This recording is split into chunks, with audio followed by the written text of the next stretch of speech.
មានសួរហ្នឹងបងប្អូនតែសួរថាម៉ាស៊ីន brand Osaka យើងចូល stock វិញទៅហ្នឹងឥឡូវចូល stock វិញបងប្អូនផលិតផលរបស់ជប៉ុនបងប្អូនកម្លាំងវា6សែកន្លះបងប្អូនហ្នឹងហើយជាប្រភេទម៉ាស៊ីនច្រៀងបងប្អូន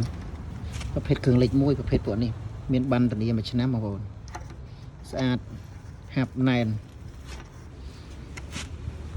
តំណែងចូល stock បដាយើងក៏ចេញទៅវិញបដាដែរបងប្អូនហ្នឹងរាល់តំណែងរបស់ Osaka យើងមានប័ណ្ណធានា1ឆ្នាំបងប្អូនហ្នឹងទម្ងន់វា18គីឡូបងប្អូនកម្លាំងវា208 cc ប្រភេទពួកនេះខ្លាំងបងប្អូនហ្នឹងយើងយកទៅប្រើប្រាស់អូទូកឬក៏ប្រភេទកណូតឬក៏ប្រភេទឧបករណ៍ផ្សេងយើងអាចប្រើបានទាំងអស់បងប្អូនធ្វើតេស្តមកស្អាតបានផ្ញើជូនភ្ញៀវនៅតាមបណ្ដាខេត្តបងប្អូន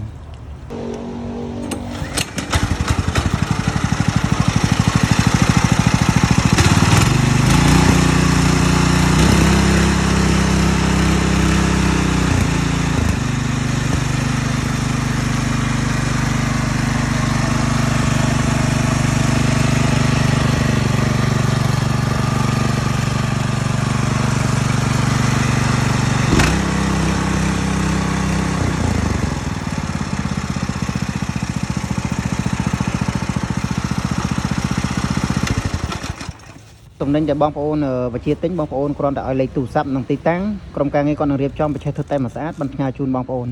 តំណែងដល់ដៃចាំបងប្អូនបណ្ឌិតហើយចាំឲ្យលុយទៅព្រះបុណ្យធម្មបងប្អូនសូមអរគុណ